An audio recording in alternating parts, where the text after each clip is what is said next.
like I said, most of my money comes from the States for script doctoring and script editing. That's just where the money is. That's just where the money. Spec scripts aren't going to get you anywhere. Not in this country. In the room, 52 Jokers Wild. Hi, everyone. Welcome to the show. This week we have Ronika Merl, a screenwriter and author with a new book called The Hustle Workshop on Script Writing, which sounds really, really interesting. But we've already been stuck in a conversation with Garvin, and he'll probably take over the show at some point, and we won't be able to get going about that. So very, very quickly then, Roni, tell us a little bit about your book before we get cut off. No, you can't do that, I knew it was going to happen. I knew it was going to happen. There you go. There you go. So, they know the rules before they get on the show. No, you're not allowed. You can't do that. There's no talking about this second book till we get to the book. Right, I'm going straight for the name instead because people are more interested in that. Okay. Right? No, if you didn't meet you and you heard the word Roni, you'd think of a big tash. You're going to someone with a big tash, some big burly bloke with a tash. That's Roni. Good old Ronika Merl. So well, actually, we won't even go there. It's there. Let me tell you. There you go. So do you get now? You said you had problems with people pronouncing your name, spelling your name. You go. I believe you go into shops left, right, and center and go, "It's not Veronica, it's Ronika," and then you spend half your day doing this. Every day I have to spell out my name every time over the phone, any customer service. Everybody always gets confused, and it's not Veronica and it's not Monica. It's just Ronika. What does it mean? What does it mean? No, what's the meaning? It doesn't mean anything. My mother. That's it. Next subject. We're on to the next subject. Right. Yeah. Well, Garvin, what does your name mean, Garvin? Because George actually means the tiller of the soil, and John means God's blessed. So when I'm actually developing characters, I always try to work out what the meaning of the name is, and that I know what it meant nothing to my mother and father for a start. What it actually was a combination of two names put together, Garvan and Gavin. And I spend my entire life saying it's not Garvan, it's Garvin. Yes. And they go, it's Gavin. And we're in this conversation. Now, the great thing about it is I like the fact you have an unusual name, and I have an unusual name because you spend most of the time, you're 3 minutes and 5 minutes into a conversation. We haven't even got off the name yet. Yes. And now you've already made friends and influenced people, and they don't, once they get it, they don't forget. They don't forget it. But in my case, they want to forget it. In your case, they might want to remember it. That's a little bit different. You're better looking than me. We've kind of got into the idea. Yeah, we've got into the idea that Garvin's name actually means confusion, complete and absolute narcissism, and all sorts of things. So, if you were to give a meaning to your name, what would you say that was? I don't really know. I think. Oh God, we're drawing on those script writing. Oh my God, script writing. Yeah. I would like if I could choose a meaning to my name, I would like it to be persistence. Right. That's very deep with You're going to have a lot of that in this show. That's really good. Deep level. Persistence. Now, actually, we'll get back to the first question because George wants to keep this serious in some sort of way, professional. And what was the question? I forgot what that question was. That's exactly what my power is. The wind blew it away. It's gone. Yeah. Sorry, it's gone. The great thing about your name, if you were a burly bloke with a tash, you'd be a hustler.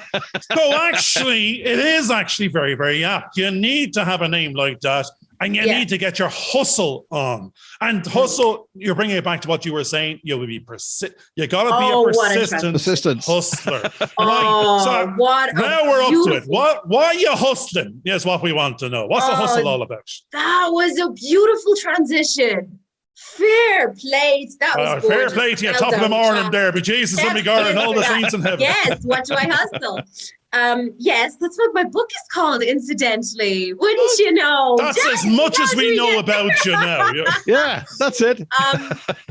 The book came about because a friend and I realized that screenwriting isn't seen as a profession here, and that it's always, or very often, it's writer-directors who kind of create most of the scripts, and there's no real marketplace just for scripts. And then we realized there are quite a few people who actually want to be just screenwriters as just the profession of writing for the screen. But there's no real pathways in Ireland that would facilitate a career. But on the other hand, I am a professional screenwriter is what I do. It's my full-time job. I don't have a day job anymore. This is what I do for a living. So clearly, obviously, it is possible to be a full-time screenwriter in Ireland, even though the marketplace for screenwriters doesn't officially really exist. And that's how the book came about, because we started to realize, okay, there must be some way for Irish people to make a living from screenwriting. And what are the ways, and how can people who want to be screenwriters in this country, how can they forge that career path? And that's how the book came about. And it's on sale now. Plug it. No, I'm going to just go back to the hustle for a second and go, right, we found the career path. Everybody has to read this book. They're all going to have to grow a bunch of tashes, and they got to get their little gangster names on. And they start going out there. You got to start hustling, lads. You got to get dressed. You got to get out there. You got to network, get work. You can have a profession, but the profession isn't at home. You got to bring it out and do a little bit of hustling. Paul Newman, I think, might have been a hustler. So what was the answer? What was if there was one takeaway thing in that book, which we haven't read and probably won't, what is it? The one takeaway thing is that you have to be absolutely excellent to work with. Right. George, we better leave again. That's it. Everybody should want to work with you. Yeah. That is all you need.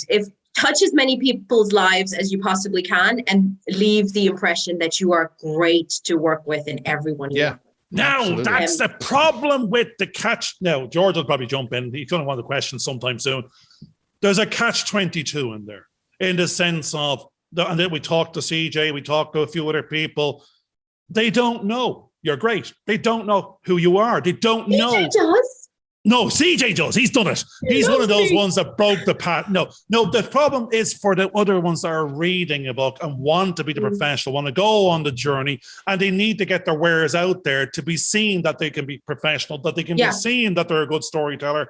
But there's 1,000 in the queue, and what we were coming back to, even with Stephen and a few others, was there's a big queue. There's very few gatekeepers.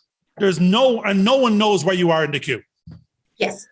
So you just have to write and produce as much as you possibly can. So if you have one script, that's great, but seriously, nobody's going to bat an eye at it. If you have 20, or in my case, 22, 4 of which are in production, then people are going to start noticing. That's why you have to just write. It has to be produced one after the other. So this year alone, I wrote 6 feature-length scripts, 3 of which have producers or directors attached. Now I'm going to stop there because I don't understand this language. I go, they have producer directors attached. Is that 2 bills attached to a thing that if the funds were raised, they do the job, or they're attached to raising the funds and it'll be made? They're raising the funds. Some of the funds are raised for some of the projects, and then for some of the projects, they are attached to now start raising the funds. So it's different stages of development. But you just literally have to call as many people, talk to as many people, be on as many shows as you possibly can. This one's not going to help you in any way or form. On as many blog posts. It's literally just trying to get your very unique, hopefully, name out there to see who you can work with. And the industry is very open and very friendly, especially here in Ireland.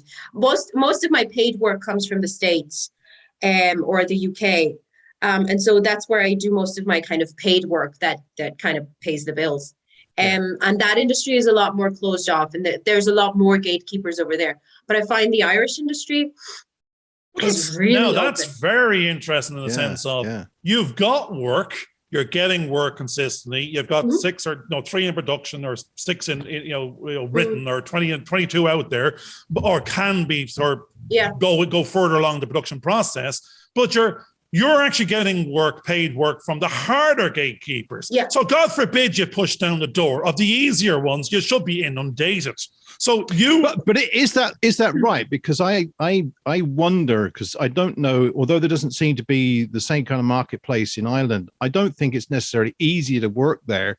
I think it's probably harder because the structures aren't in place to be able to sustain someone that's a writer. And I think that's why you end up going to the likes of England, or you end up going to the likes of America to try and find the work. Yeah. Do you find actually that being remote and that having the internet to access those marketplaces makes it easier for you to access some of those opportunities? 100%. There's a few factors here that come into play. One is just the fact that everybody in America loves Irish people. If you have a bit of an Irish accent, they love you. So how the hell does that help you? Exactly, right? I can just say, I'm just a lovely Irish name like Sheila. Actually, there's you should be going Roni or whatever your fucking is. Roni, aka Siobhan Maloney. Paddy Kelly. That's going, it. Bleach the skin. Do a little bit of river dance. Yeah. No, actually, the great thing about it is, that's you have honed into it. The first sentence you were saying was, you can talk and network with the Irish better. It's a bigger, it's a more open pond. Now, it's not getting work there. There's less work, but easier to talk. We're great talkers. We're not great doers. So the problem there is you can court the pond. You can basically get to know everybody. And then you use that to jump to where the work is because you're a big fish in a small pond. I think one of the great things about being in Ireland, especially if you're a listener, which I think you have to be if you're a writer, and you listen. Thank God I'm not a writer. Yeah, everybody here is so happy to talk to you, but they've forgotten about what they actually said 5 minutes ago. But if you're a writer, you can write down what they've said and turn it into some really great stories. Oh, Irish people are the most amazing storytellers. Irish people are the most amazing storytellers. We were working on a script or on a movie right now that takes place in a pub, and it's just literally people. It's Fiddler's Walk. I've already made that movie. Hold on a second. I mean, we've just done beautiful movie. We just did 3 different shows, and even Stephen Ford was saying he founded a screenwriting group in a pub. No, actually, it was a Coffee, I think it was. But no, the pub. I think I've got two scripts in front of me right now, somewhere on the computer, going right. The core 90% is the pub. No, because that's where the stories happen. Now, admittedly, it's starting to migrate to coffee shops because the pubs are closed or we're closed, and we don't know if they're open or closed at the moment. But but coffee shops is now where business takes place, and it's a new pub. But now the coffee shops are trying to get pub licenses. It's actually working backwards. So it's where we are. It's where people congregate. And that is what Irish look. It's just a fact of the climate. If 3/4 of the year you have to sit inside and you have to sit together, of course that's going to breed great storytelling. Sitting around a fire and telling each other stories, what humanity does. Right. And the Irish people have perfected it by adding alcohol into the mix. I mean, of course it's going to work, and so I love this culture, this beautiful, amazing culture of storytelling in this country is just absolutely amazing. This beautiful, amazing culture of drinking in this country and talking shite. And then someone taking notes. Yeah, that's what's going on there now. And it's absolutely, it is a gorgeous, gorgeous, gorgeous culture. And yes, to be able to use that to your advantage is as a writer is really, really good. And that's why all the best writers are Irish. Yeah, one of the things I find very interesting here with the Irish, and I'm English, and you'll notice that I'm constantly, I'm Irish now. I forgot about that. I've become an Irish citizen. But one of the things that I've noticed is you have to be so polite to the Irish because they say you don't understand our humor. But one of the things that I've learned from the psychological aspect of all the Irish is that we do, but if we start to join in, they misunderstand the way we say things and we offend them.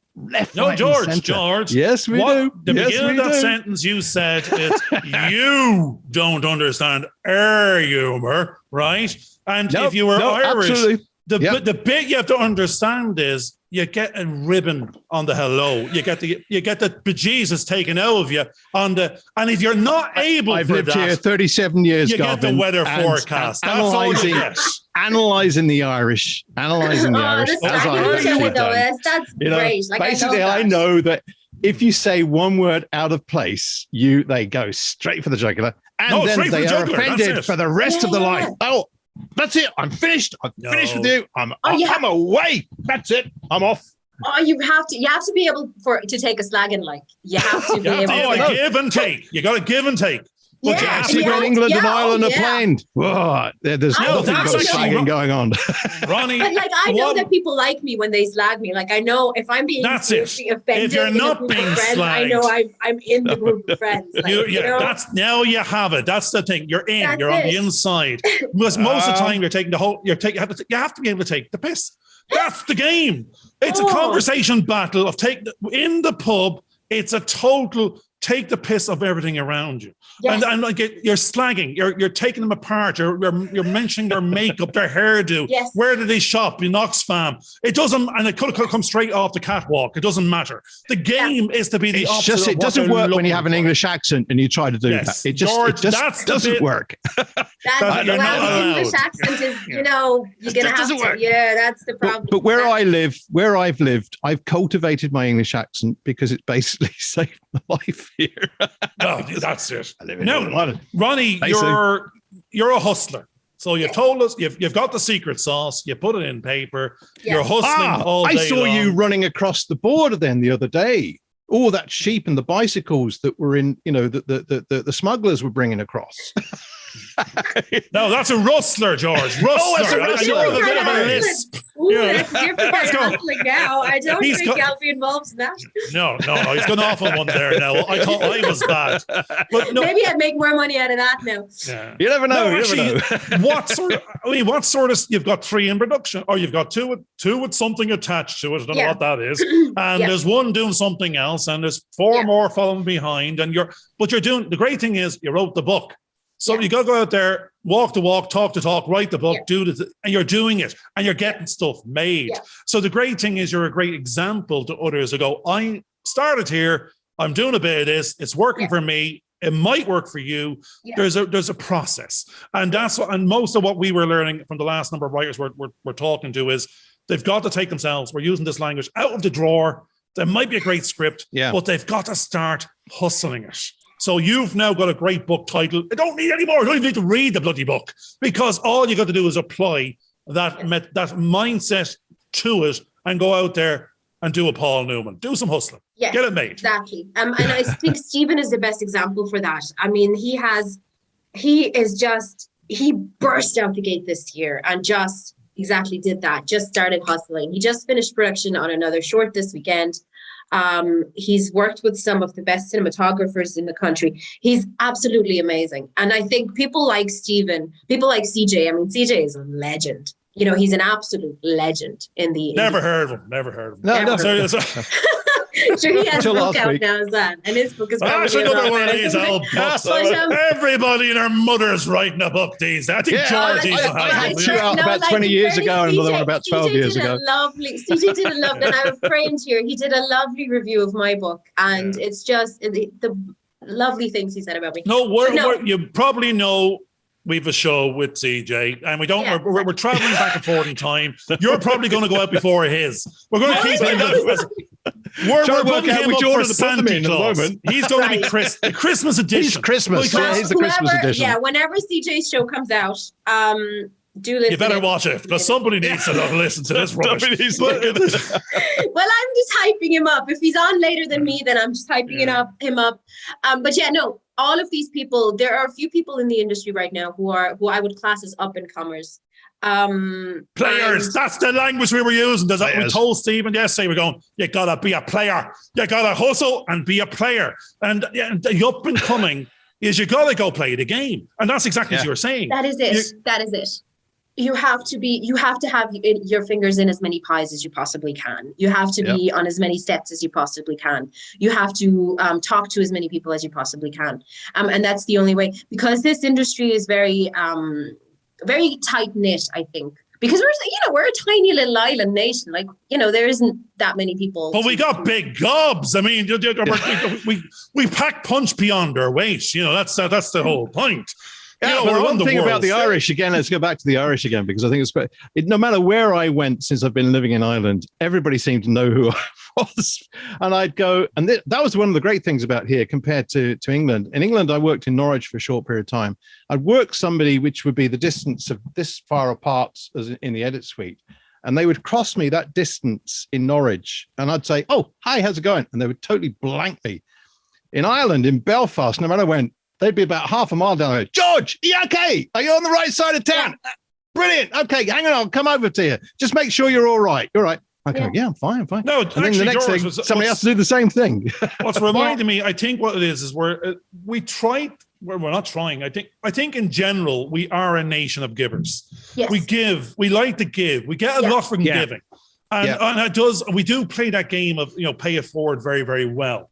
And, and we're hoping, like even this, like you're giving of your time and it's helping us. And we don't know, even if it's only an hour and we get a new relationship out of it and there's an audience of one, that's the only one that matters in our book, because you make that next connection. It opens up another door. Actually, we've had 3 guests in so many days and they're all it's like circling the bloody wagons. They're going, hold on a second. CJ referred in Stephen, who I spoke to 2 years ago, and then it just closed the loop. So it's brilliant because and I know both of them pretty well. So there you go. We're on the right track here. So it says to us, because what's happening is there's 3 of you might be writer producers, but we've talked to producer actors and they came swinging back around, and turns out, if you join the dots, it's just indie production for the moment in Ireland. Yeah. And that group is very, very focused with a bunch of players that are all vibrating, about to break out with because their talent is there. They just need the audience. If that makes sense. And the audience is there as well. Especially now with the streamers. Connect the two. Especially now with the streamers coming in. I mean, RTE is always very difficult to break into, and it's a whole beast. But there's so many. Now, stopping that sentence, you just, in my head, I had a word because you said streamer, and I was thinking Mr. Beast, and in the same bloody sentence, you chucked out RTE. Feck that, it's a beast. So the answer is no, I never said feck RTE. No, like I know you did. I didn't say that. We all say that. I wonder if the streamers thing. They need to be. I wonder if the streamers are really an opportunity that people believe, because I do think that they've opened up an avenue, but I wonder if they're closing it in, because we talked about Amazon, which I put something in about 10, 12 years ago. And I know CJ had said he'd done the same thing, and it seemed to open up opportunities that we were all hoping to avail of. And then very, very quickly, it just went the other way. Yes. And we can see now, one of the things that I've noticed in the stories that I've been hearing from everybody this last week, which is actually reassuring in one sense, but it's also not in another, is that what you guys are doing this year, we did 20 years ago, exactly the same thing. So in 20 years ago, a group of us in Belfast were writing short scripts. We actually wrote 14 scripts altogether. We produced around about 12 of those. Actually, we produced 14 scripts. There are other ones that were going on in the background. We became known as the Premier Rejects because Northern Ireland Screen would reject us all the time in their Premier scheme. And we were saying, you have to get your movie into this scheme and get rejected. Then we'll go and make it, and kind of go, nah. And that's what we did. And the daft thing is that I have one of my little films is in their archive, which they didn't support or have anything to do with. And they were kind of reflecting on what we did. And we ended up setting up all these film festivals. Now, people have managed to go on and do stuff, but it is a lot of heart. That energy that you guys are now showing was being shown at that particular point in time. The key is how to keep it going for the next 20 years. Yeah, I find that a lot. I've been screenwriting for 3 years now, and I find that a lot. I find that exactly. So people have 1 or 2, successes, and then the energy just kind of goes. Yeah. And so, and 90% of all directors who make one big feature never make a second one, and that's really, really sad. And it's really, really sad. She's pointing at you, George, there now. That's not directed at me at all. And it is true. It's true, because I spent 14 years on my second feature film at the moment. Exactly. And so it is quite sad, especially in the indie community and especially in the kind of smaller realm that we all operate in. It is quite disheartening to see that so many writers, so many directors, so many producers do one big thing, and that eats up their entire energy, and then that's done. But the great advantage you have as a writer is, especially if you don't write and direct, which is what I don't direct, is that don't have to limit yourself to just the one project. You can have as many irons in the fire as you can possibly kind of fit in there. So as I was saying, you know, there's quite a few happening, quite a few features happening next year. There's an anthology happening where, you know, it's a team of 5 directors with their own 5 different teams that I wrote and that I'm producing.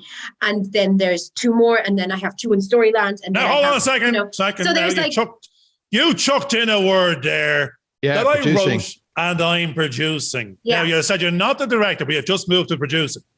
I had to step. Right, I love it. No, stick with that. You had to, because that's what we were finding. The journey out of the drawer was finding these other players. You want a deck, you want a hand. The deck, you have to have your poker hand to go play, and that's what we are finding. That's you can't stay in the drawer. You can send the stuff out. And people might start sucking it out of the drawer, going, okay, we like that one, give us another one. You might be the winner, but the rest in the drawer have to go out and find some other playing cards. They have to get a couple of suits with them. They have to go play. They got to go hustle. You know, it sounds like, and I said the pub, but it sounds like they're all playing poker for matchsticks down the back, and they're making plans for world domination. Yes. But you've got, the great thing is, it's that movement. It's that you've mentioned 5 names. They're all doing this. They're not all doing the same thing. They're all realizing they've got to. They're all doing the same thing, which is going out in there, doing more, joining dots, getting the holistic team together. Which is you're finding your strength through others, if that makes sense. Exactly. To empower and you filmmaking is a team effort. Filmmaking is always a team effort. You know, and if you want your voice to be the only one that's heard, you know, go write a novel. And so, like, right, she's looking at me there. Go and write a novel. My voice to be heard. Go and write a novel. Go write a novel. Go and write a novel. That's it. I'm out of here again. George, I'm off to write a novel. I didn't realise that was my calling. Garvin, finish that book that we've already started last year. I will. But I love that about filmmaking. I love that about filmmaking is that it is always a team effort, and you get to work so closely with people, and everybody's voice is so important. And you know, whether it's the cinematographer, whether it's the producer, whether it's the director, whether it's an actor having a creative choice in how to portray a character. And so I really, really, really love that about filmmaking, that it is a team effort, that you do have to assemble a team of people. And how do you deal with that as a writer? Because now, I mean, that's an interesting one, because I'm an editor, so I normally have to deal with the editing at the end. So I get a lot of that. But I learned writing because I was an editor. But one of the problems is that quite often you're on a journey on your own to come up with these ideas. But how do you collaborate with the directors and the producers in the writing? Now, I know the answer, so don't answer that, Garvin. I'm asking the question deliberately. I don't know the answer, so I mean, I can't answer that one. And I find now this is really interesting. This question. I'll let you talk. Don't worry. because this is really interesting, because a lot of writers are very, very terrified of that. A lot of writers say, oh, I put this onto the page and it took my heart blood, and this is what I put onto the page, and I will never let anybody else. That bullshit. No. You know, you put something, and as a screenwriter, you put down the skeleton. A script is the mere skeleton. And it is on everybody else, especially the director, to put the meat on the bones. And I think a lot of, especially inexperienced screenwriters, make the mistake of saying, okay, what if you're a vegetarian? Because we had this conversation the other day, and with Baz Black, and he's going, the whole crew are going vegetarian. Now we're going vegan. They just have to have the corn. Meat on they just bones. go for corn. Yeah, we said that. Okay, so let's say I don't have a vegetarian. Yeah, we still have to flesh this story out. You know, we're going to flesh it out. You're saying there. Skeleton, you know, we're going to flesh it out. Tofu, bit of vegan. You know, you put the tofu in the stew. But that's what I love about this art form, is that it is not just the writer's voice. And I love getting as much input as early as possible. So I don't do many drafts. I do probably 3 drafts, and then that's it. And I do a table read after the first draft. Are you being commissioned on what the ones you're talking about versus your writing spec? So some of them would be commissioned, some of them would be just specs that I write for myself. But I haven't written a spec. No, the question there really was, which ones are you being paid for? Well, no, let's just we'll go on to that pay bit in a second too. Let's just go back to this. Oh, that's the accountant coming out there now. Yeah, where's the money at? Show me the money. No, because there's an important part. Because one of the things I worked with a lot of students on a course that I was doing, and there was about 16 of them in the class, and we had to choose one script. And we actually got them all to write their own little scripts. And I started to read them and I saw that 4 or 5 of them had been influenced by the same ideas. Mm. And I went, oh, we can pull those together. And then we suddenly started. Yeah, well, they obviously did. But then I suddenly saw that there's a little bit of flavoring from another one. And I found 4 ideas. Now, this is a 4 to 5 minute script. So I took 1 minute of one, 1 minute of the other, 1 minute of the other, and I joined them all together. The kids were, I mean, they were young students. They were completely livid with me. They were angry. How can you join that together? And I went, but if you change that name, that name, and that name, you suddenly can link it all together. Yeah. No, but when they finished that draft, they were in tears. They were in tears. Yeah. They actually made that movie. But in the real world, realistically speaking, you're going to get put into a writer's room and none of your ideas are going to be undiluted. Yeah. Again, absolutely. If you want your voice to be the only voice, you write a novel. You don't go into making. And that's the same with editing, because I know that I mean, I the script that I'm working on at the moment, and no, life hits you in different ways. Like my dad passed away while I was in the editing process of the film I'm currently working on, which is why it's taken so long to finish. But every time I started to open it up again to edit it, then I just basically some kind of sadness just hit me and I couldn't do it. But now the time has gone past, I can now open it up and I'm suddenly in a fresh idea. And I'm suddenly seeing how I can rewrite bits of that story to make it work in the way that it hadn't done before. So the story process is there, definitely. And I bounce ideas off other people. And you know, I get loads of ideas from Garvin because he just lets it open. It's usually for the psychologically coaching course. It's not. That's it. You see, so it's like, kind of very much influenced in that. How broken can this guy be? Is what you want to know. Absolutely. Like, can we remake him? Can we actually rebuild him? It's actually that's where the conflict comes back in. You see, I think that's really quite good. Ronnie, I don't know what subjects where's your flavor, in the sense of you're going, are you a horror person? Are you a drama? You're saying it doesn't matter. You're writing for the commission, you're writing, and then you write spec. So where does spec bring you, and where does commission seem to bring you in terms of flavor? All my spec scripts are drama and quite heavy.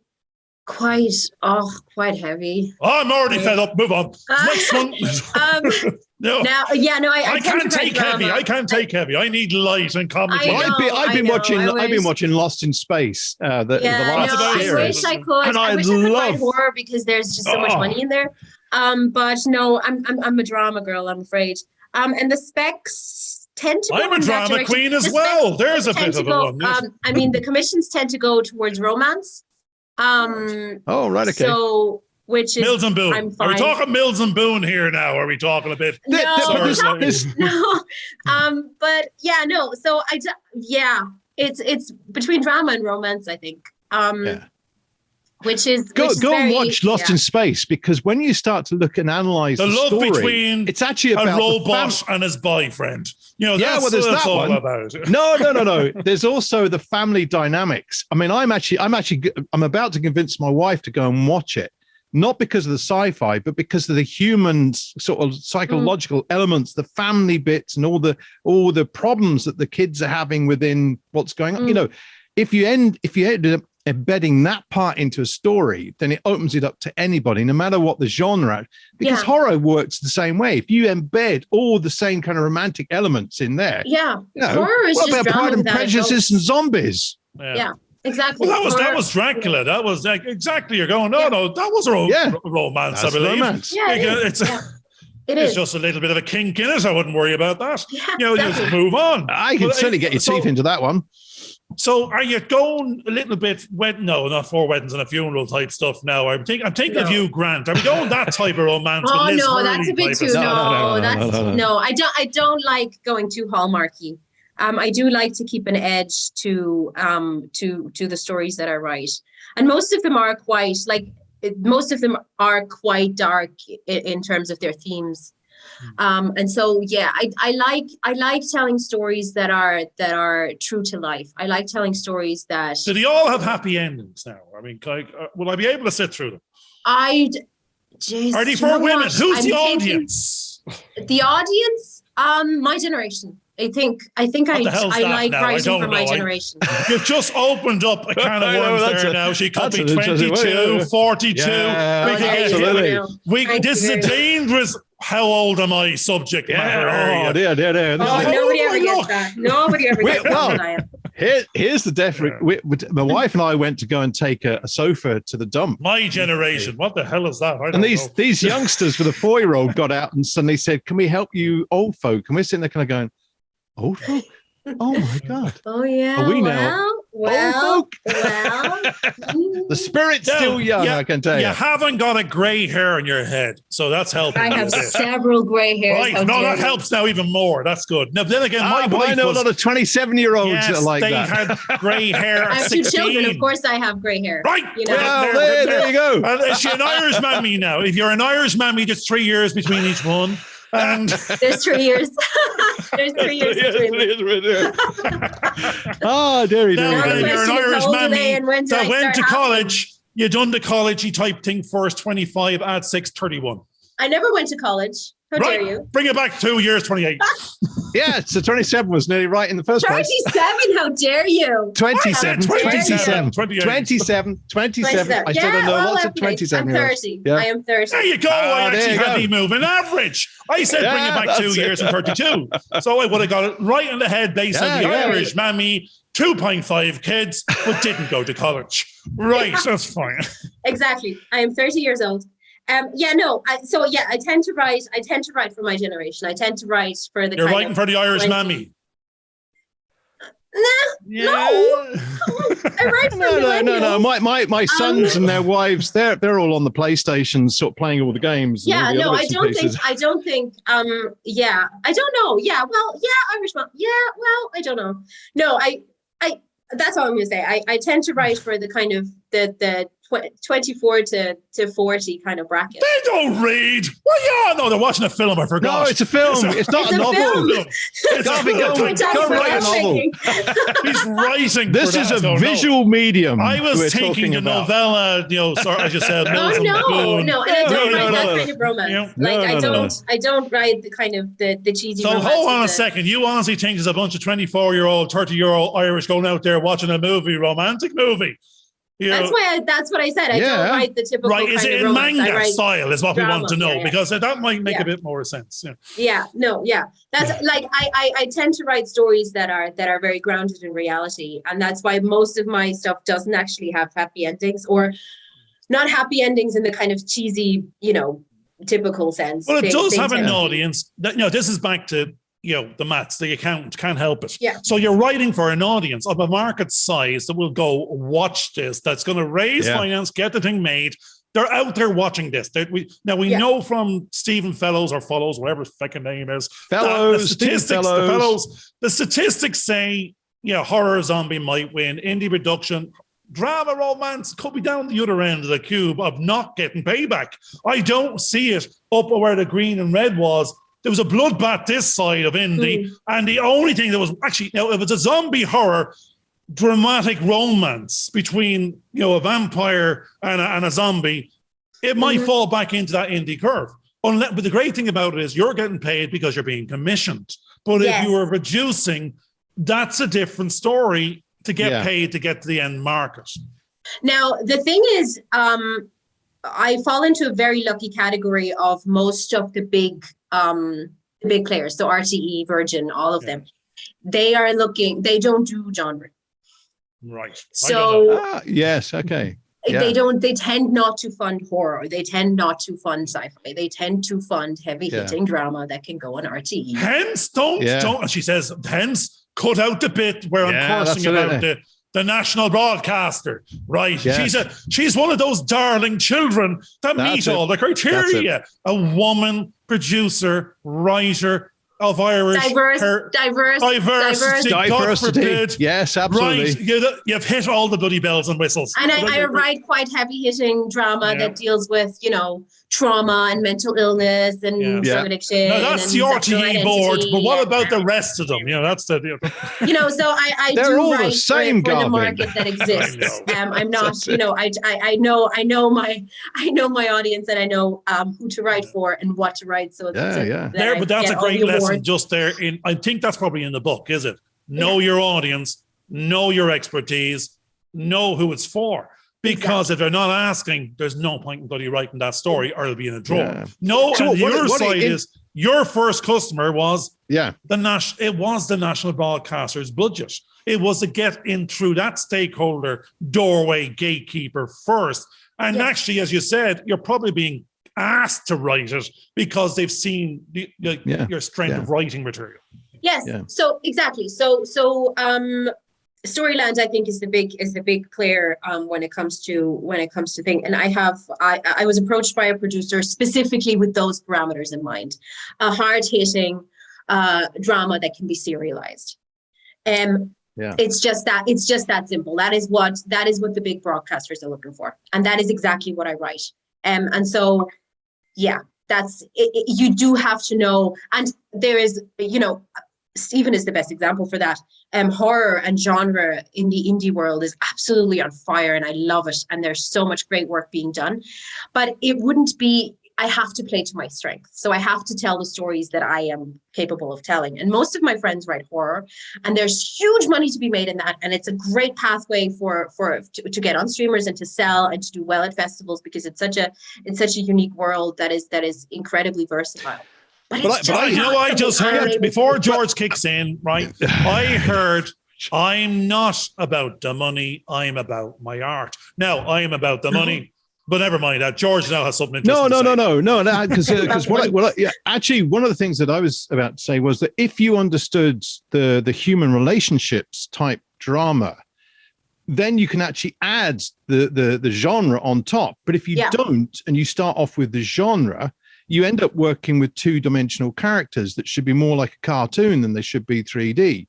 The reality is that if you can understand the dynamics of human relationships and how those things work, you end up with a more powerful story that anybody will watch, regardless of what the genre is. Yes. And I think that's I would rather, like, all the slasher films and all the zombie movies, I hate them because there's nothing in them that gives me, all it does is gives you shooter fodder for the zombie movies, and all you're doing is alienating the other people. You have no understanding of what those people are actually about. This is the counselor. Now, George, why do you keep on going to these zombie fest movies? Is what I can't understand. I never go anywhere near the whole point of being different audiences and different cinemas. Go to number 6, not number 5. You're in the wrong room, for God's sake. No. Stop wasting your time watching those programs. Right. Like, it is true.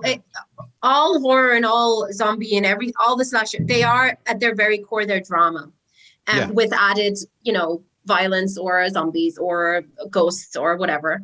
But the human relationship is at its core, and I think all good storytelling always has to start with character.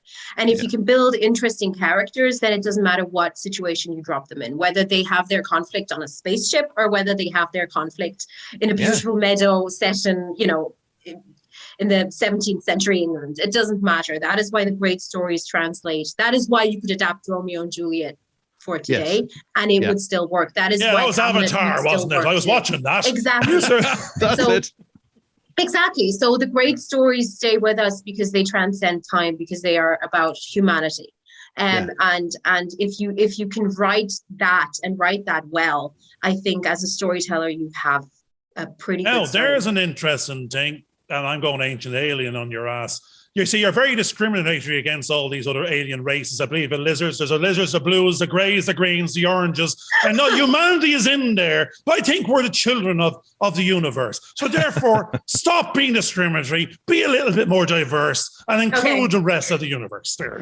Yes, we'll include all the aliens. But that's it. Like, even aliens, now, there's another very interesting topic. Even because all the aliens are always humanoid, because it's right. That's it. But say Star Trek, for example. the Vulcans, they represent all of these different alien races, tend to represent different kind of character traits that stem from humanity, because humanity is all we know.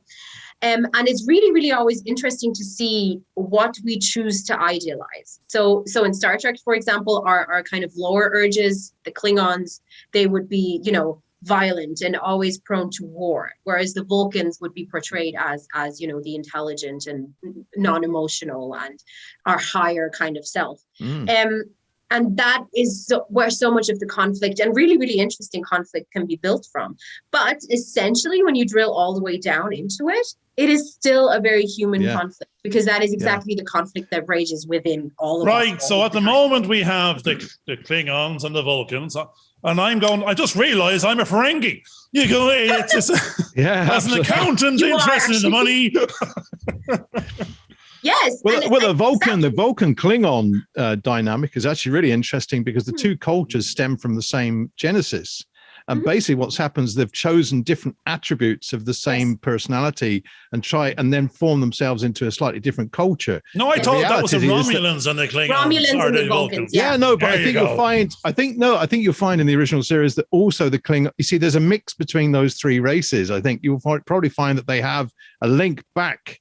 That was the bloody writers in that writing room back in 1967. They couldn't make their mind up. But originally, the idea stemmed from the divide between the Spartans and the Athenians in ancient Greek culture. So, you know, and there's so much. That is why I would never dare in a million years to knock sci-fi or any genre of any kind, because all of them have really, really deep roots in deeply embedded human kind of cultures, and that have grown. Well, I love the fact that you're talking about some of the kind of the philosophical stuff and the ancient sort of myths and all those kind of things. How much in preparation for writing do you think a writer should? What do you think they should start to explore to improve upon their writing? I know Garvin doesn't like us talking about this, but my premise is that basically, if you can't, you two are under really some bloody illusion that this is an indie film podcast. No, this is a pub in my side. Yeah, no, but this is still important, because it's still about it's the genesis of language. It's the genesis of understanding our psychology.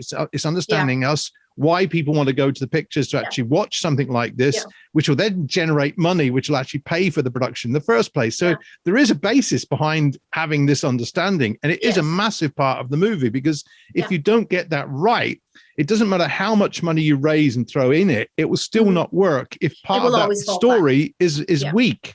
Do you know what I mean? I think that's an important part.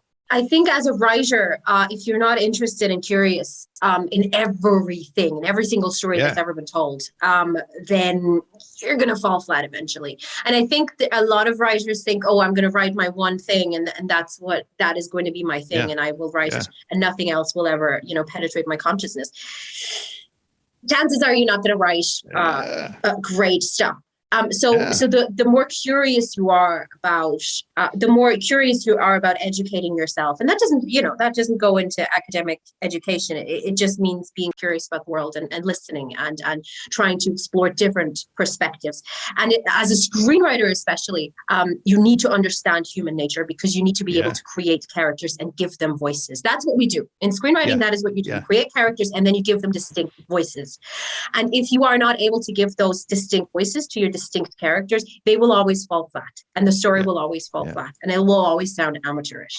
And so being curious about the human condition and being curious about the history of storytelling, whether it's, you know, ancient Greek drama, whether it's Shakespearean. Jackanory, but they normally talk about Greek drama as well, so I think that's fascinating. And Mr. Ben is one of my favorites now. He used to go into a bloody wardrobe, put the hat on, off we go. What's going to happen today? But isn't that just the most wonderful thing? I mean, here comes a hyper talented man, Rowan Atkinson, and he can create comedy without saying a single word. Not a word. That was Mr. Bean. I'm talking about Mr. Ben. Yes, just drop the A. You put a hat on. You dressed up. You get into the wardrobe, and you go on an adventure today. You don't, and depending on what hat you put on, you've got a new adventure, and you don't know what's going to happen next, because you're open to all things and all possibilities.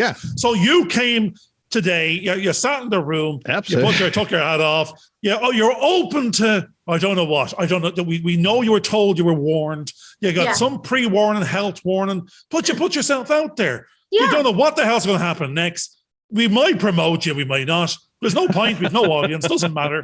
So we're actually promoting ourselves to you. This is a reverse pitch going, what have you got? How can that help us? You can write good storyline, just say, RTE, you can get the budget they want you, good. Next year, we're the production company. Right, so we've sorted that out. No, but I still what's going to happen next.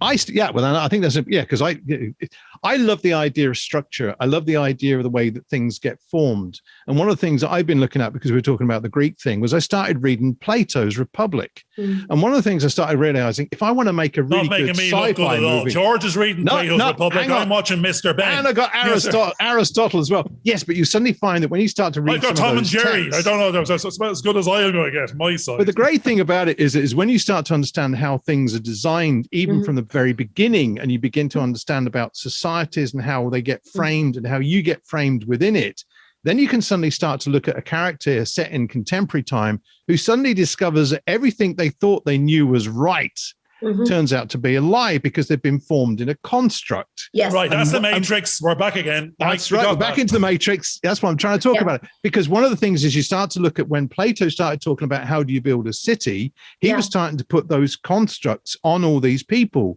Then if you suddenly find that what's happened is it's gone out of all over the place, and you suddenly find that there are characters trying to live their life, because if you read 1984, that's what 1984 is about, because you've got Winston Smith suddenly discovering he wants to rebel. And what's he doing? He writes a journal. And he tries to hide it from the TV. And then we're sitting there kind of going, I've got all these TVs around me. Now they're listening to me. George, now they're telling me what I should be thinking about. The weird thing is someone's going off to rebel and writes a journal. Rebellion in my day is actually, we go back to CJ and go, script revolution, a little bit of rebellion. It's going to go against the system. But I think that's still Kane, important. not Citizen Kane, Citizen Smith. So that's where we are. It's first against the wall. Hang on a second there, Garvin. And then we do nothing about it. Garvin, we're talking about Winston Smith. Yeah, I don't care about Winston Smith. No, I'm talking that was about the citizen Smith. But he was the Citizen Smith that they were trying to deal with. First and I bet you that's where all the ideas came from. We go. We talk a big talk. We walk. We sometimes don't walk the walk. We open our journal. We make plans to conquer the world, and we put it in the drawer. The whole point is we're back to what we said at the very, very beginning. They got to get out and do. They got to stop writing about it and start actually putting it into action. Now again, so that type of thing, but. That's also doing it in your case because if there are writers, what we're trying to do here is the writers, if they understand the form that they're trying to do, which is a construct as well, because I'm coming from an editor's perspective. Once you understand what needs to be constructed, then you can go out and do. And if you don't understand that, then you can't do the doing bit. You can't do the bit where we need to break it down into a script. You might be able to do the doing, but the doing won't do much. That's right. And that's bears do in the woods? Or does a tree fall? Back to the bear. I agree 100%. There should always be a little bit of structure, but I don't agree with it being formulaic. So especially as writers, I don't think if you stick to Save the Cat is great and all, but you cannot limit yourself to a formula. Hold on a second. Did you not write a bloody book called Script Hustling? And here's the book in the ABC on how to do it. There's not one mention in there on how to write a script. I expect you to already know how to write a script. What's the book about? Right. What to do when you've written the script. Now, one of the things that that's really good. But coming from an editor's perspective, go out and do the do. Yeah. One of the problems with editing, which is where you have to finish up with the film in the end, is that you normally have time constraints that you're working with. Now, if you're working in cinema, sometimes that varies.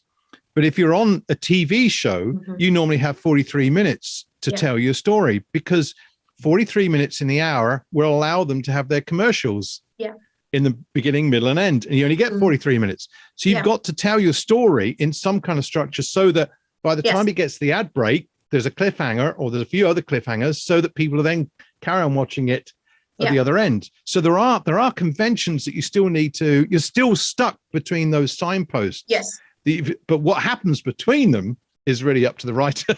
As long as you hit that mark, there's the in point and the out point. What's interesting there, George, is you're saying you're stuck between signposts. You're not. You're stuck between adverts. Actually, you're writing for adverts. Yes, you are. That is why streaming is so amazing, because all of that goes away. Even if it is a serial, if it's serialized, made for TV content, ad breaks don't exist on Netflix at the moment. And an episode can be 33 minutes or 40 minutes, and it doesn't matter. And that is why streaming, I think, has become such a disruptor. No, I think the construct within that is going back to the old way, because I've noticed that there are a lot of channels now opening up free if you watch the adverts. So they're trying to, because like the internet was open and free 20 years ago, and you could look for anything you wanted, but they've now commercialized it. And although at the moment, and it may take 20 years, I don't know, but at some point they'll commercialize it to such a point that those constructs will be back in there. So we still have to be aware of that. Otherwise, when you make your film today, what will happen is they'll come along and say, oh, it doesn't quite fit. We're going to have to chuck this bit out, and this bit to make it fit our frame, if you like.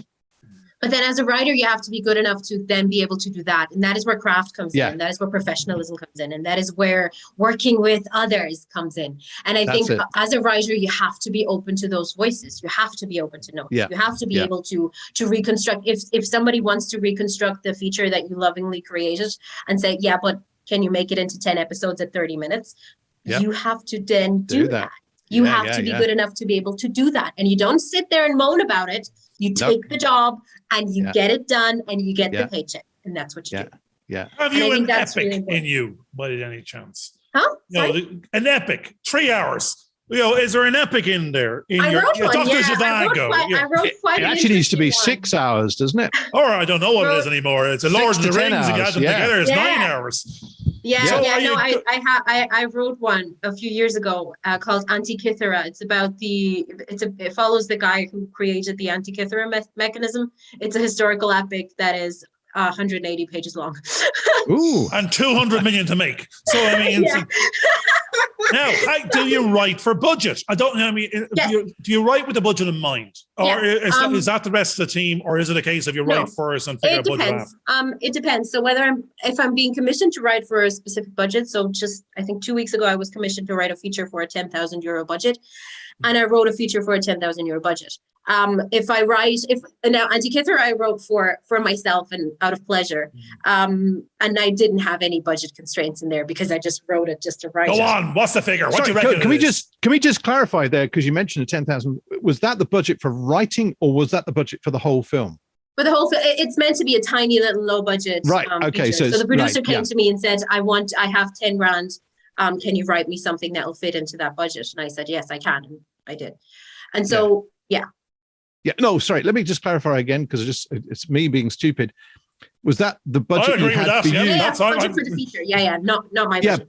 Not your budget. No. So basically, you had a time frame to actually do that within. Yeah, okay. Yeah. And what kind of parameters would you set yourself to work within that time frame to produce that script? Time frame in the sense of how long it took me to write the script. Yes, because you're working to a budget as well. It took me 48 hours to write that script. 48 hours. Okay, so it justified. Yeah, no, that's really good, because one of the problems that I found, it's the same problem I have as an editor, because people say, oh, well, we want you to edit this, and it's 5 minutes long. And you kind of go, okay, but what are you talking about in there? Have you got a script? No, I haven't got a script. We're going to make it up as we go along. No. That's no good. I need to know the parameters of which we're working within so that I can actually do the job within a time frame. And if it's 10 minutes, that's 2 days. And if you go over 2 days, you're paying me more money.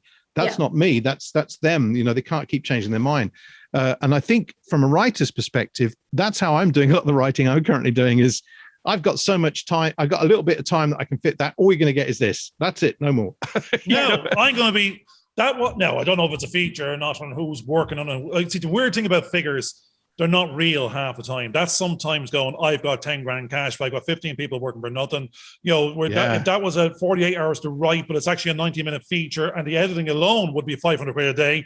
You're going, and that's going to take 60 days to edit. So that would have been 10 grand wouldn't have paid for the editing. Now at the same time, what you were saying is it's an indie production. It's a micro budget. Feature. It is what it is. It's probably one person in a room looking out a window reminiscing about something. I don't know what it's about. 2 people in a pub. 2 people. There you go. 2 people in a pub. There you go. So actually, the 10 grand is behind the bar. That's the drink bill. I mean, at the end of the day, a couple of cameras running, and whatever shite comes out of their mouth, that's what we're at. That is it. I love it already. Those I'm have a going to right see to it. exist as well, you know, and those do have a right to exist as well. And it was a fun little thing to write, and it didn't take me much effort. And so, and I think the more flexible, especially as a writer, the more flexible you are. If you can write a 200 million budget historical epic and write a 10 there's an interesting, feature. I'm going to be cheeky and go, where are you at in your career path based on being a commissioned writer? That are you getting paid the day rate you want based on where you're not writing for the 100 million epic? You know, that's what you're saying. You have plenty of little, you get work and you can get that on a regular basis and be paid. Now, at the same time, you're going, what was are you close to your A game one where they've come and actually given you exactly what you wanted and you got beyond the living? But I don't think I'll ever be there, because as soon as I reach that level, I will aim for the next level. But no, I make, like I said, most of my money comes from the States for script doctoring and script editing. That's just where the money is. That's just where your the money baseline. Spec script is not. Yes. Spec scripts aren't going to get you anywhere. Not in this country. And so most of my money comes from working on other people's projects. The jobbing, it's coming from the jobbing, which is actually your skill set. It's a gig economy. It really is. Yes. But I'm not going to complain about my standard of living. But we're not talking about that. It's about an aspirational journey, and we touched on this before. Are you going to aim for this? We want to aim for the stars and hit the moon. If the thing is, you have the skill set. Yeah. You are just as likely as anyone else to get to be the next level. But you're more likely based on promoting yourself. Yeah, I'm going to interject in there, because I think one of the things that's quite interesting there is that the aiming for the moon and the sky sometimes can be this little thing that I'm just doing here that I find really exciting and I'm enjoying and I want to do it. But it's just something that's going to be a 48-hour job. But at that particular point in time, that is aiming for the stars. And I think this is where sometimes people get mixed up in the film industry. If you want to be in this film industry for a long time, what happens today, this minute, us being on this show, this is the aiming for the stars at this minute until we have to finish. And if you put everything into this moment, you will get riches beyond just money, beyond everything else. And I think that's how you sustain. George and Garvin, you get to make friends and influence people. A relationship. There's an important part of that in there. You get to be in 10,000 years from now, when you have these 200 episodes of 52 Jokers Wild, you were one of those individuals. And the thing is, and I think the very, very interesting point is that you don't know where your next opportunity is going to come from. That's it. That is why you have to have as many irons in the fire as you possibly can. That is why you have to network with as many people. And that is why everybody should remember you as wonderful to work with. That's right, which is what we said at the beginning. What's your name again? Sorry? Exactly. Right. Exactly. And the amazing thing about this is that we're actually coming up to the point where I have to wrap the show up. And what's really lovely is that you've echoed the beginning at the end in the way that a real good scriptwriter would do. And I think that's why it's really, really lovely that you've done what you've done, because you've now echoed the beginning where we started, and it brings us nice and neatly into the end part of the story where we're now coming to the end and we have to wrap the whole thing up. Because we do have time constraints, which I think is really important. Yeah. So again, what I've enjoyed the conversation, because although we may be different generations, and we've discovered that's you, George. I'm closer now over here. I have my grown-up kids, and they're now looking after their dad. And I'm kind of going, why? What's happened? Why have I got older? And but I think if you keep that spirit of where you are now for the next 30, 40 years, I think you'll achieve what you need to achieve. And the thing is that each year presents itself, each day presents itself with something new. But like what anybody that carries on working in this industry is that you've got to have your aspirations, but you've also got to have the thing that pays the bills, that allows you to live life. Yeah. Living life generates the ideas you need to put into your stories that you want to tell. Yeah. And if you get the right story, it doesn't matter what genre you can fit it into, which I think is absolutely lovely. And that's the thing that will draw, because then you're drawing different people together to watch that, and they can share that experience regardless of what the genre is. And I think that's a big, powerful thing. The other thing is, which we've learned from a lot of people we've been talking to, and I've learned this from my own studies and my own ideas of writing and where I've come from, is you've got to study. in some form or fashion. You've got to look back at what you might have think was boring. And if you go on that journey of discovery, which again I have, which is where I've gone into Plato and all that, it's not that it's something that's 2,500 years ago. It's something that seems as fresh as though somebody wrote it yesterday. And I'm sitting there kind of going, I could turn that into a movie somewhere along the line. And it could be small little power thing where the guy in the pub is sitting there kind of going, if I employ such and such and such and such to do this, we can do X, Y, and Z, and I could be a millionaire. And the other guy goes, don't be daft, and he becomes the protagonist and the antagonist within that journey. And all of a sudden it's based on those same simple little ideas, which I think is absolutely wonderful. So there's a lot more that we could actually talk about. And I'd love it if you'd come back again in a few months' time and have another chat with us and see if we can explore things further, because I think that would be really, really fabulous. Before we do go, any last words you'd like to say to the audience that's one or two people we have out there to inspire them? I'm very approachable, and I love working with people I haven't worked before. So if anybody wants to get in touch with me, they please should. Brilliant. That's because you burnt all the bridges behind you with the ones you didn't work with. No. We need some new customers, new people to work with. The others know. That lot know what I can do. Yeah, they won't work with me again. That's the same problem we have. Now, I'm going to round up and go, the only thing you need to know from all of this journey and all this story is you got to be a player, and you got to go hustle. And you got to buy the book, and then you got to go do. The do in the woods, which is that you know what. Because if you ain't doing that, you're doing nothing. So like it. We're going to catch you back out there again. Yeah. Okay. Thank you so much for having me on. It's been our pleasure. Such a pleasure. Thanks very much. Bye, everybody. See you next week. Bye for now. Bye. Hope you enjoyed this video. Please subscribe and click on the bell for notifications.